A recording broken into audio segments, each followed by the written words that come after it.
რამდენჯერმე გაჟღერდა სიტყვა კონსენსუსი. შევახსენებთ, რომ კონსენსუსი არის სასურველი.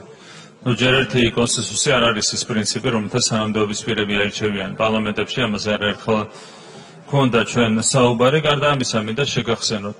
ცესკოს მოქმედი თავმჯდომარე და 2 წევრი, რომლებსაც რეალურად უფლებამოსილების სტანდარტული ვადა აქვთ გასული ამდენი ხანია, არ არიან არჩეული მუდმივი, ასე ვთქვათ, ვადით, უბრალოდ სათანადო ვადით, საკუთარ თანამდებობებზე, რატომ? იმიტომ რომ თქვენ არ დაუჭერეთ ხარი. მიუხედავად იმისა, რომ ამ ადამიანებმა სათანადოდ ჩაატარეს საერთოეროვნული არჩევნები, ადგილობრივი თვითმმართველობის არჩევნები და რამდენიმე შუალედური არჩევნები.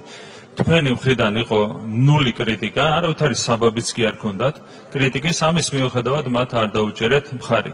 რა კონსენსუსია საუბარი, როცა ჩვენ ხედავთ ასეთ პოლიტიკურ ძალას თქვენი სახით. ერთადერთი, ვისაც თქვენ შეიძლება დაუჭიროთ ხარი ასეთ პოზიციებზე, ცესკო იქნება თუ ნებისმიერი სხვა სახალხო დამცველი და ეს შემდეგ, ესენი არიან უცხოელი აგენტები. თუ ვინმე არ არის უცხოელი აგენტი, გამორიცხულია, რომ თქვენ მას დაუჭიროთ მხარი. სწორედ ამიტომ არ დაუჭერეთ მხარი ცესკოს თავმჯდომარეს, ცესკოს წევრებს.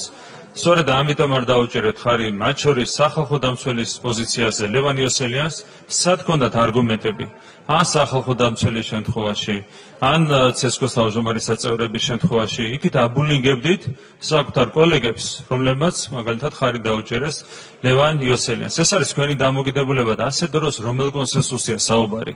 ხარ თვითონ უცხოელი აგენტები და ერთადერთი ვისაც უჭერთ ხარს, ეს არის თქვენნაირი სხვა უცხოელი აგენტები. აქედან გამომდინარე, რა თქმა უნდა, ჩვენ უნდა ვიმოქმედოთ ერთადერთი სახელმწიფო ინტერესებიდან გამომდინარე. და არავის არ უნდა მივცეთ ბუნებრივია იმის საშუალება, რომ ცესკო ვერ შედგეს როგორც ეფექტიანი ინსტიტუტი, რაც არის თქვენი ინტერესის საგანი.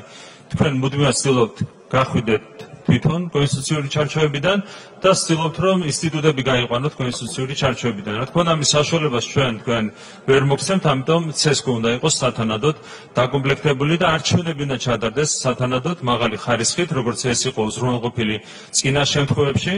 2012 წლამდე გვახსოვს რა უბედურება ხდებოდა არჩევნების ჩატარების დროს. ყალბდებოდა ყველა არჩევნები, 2012 წლის შემდეგ ეს პრაქტიკა შეიცვალა და ჩვენ რა თქმა უნდა ყველაფერს გავაკეთებთ იმისათვის, რომ შემდეგი არჩევნების ჩატარდეს სათანადოდ მაღალი ხარისხით და სწორედ ამას ემსახურება ეს ცვლილებები, რომლებიც არის დღეს დაინიცირებული. არის რამდენიმე პირდაპირ ვიტყვი უხეშად მახინჯი ნორმა და ეს ნორმები სწორდება რეალურად საარჩევნო კოდექსში და მადლობა ამისათვის ამ კოდექსის პროექტის ავტორებს. დიდი მადლობა.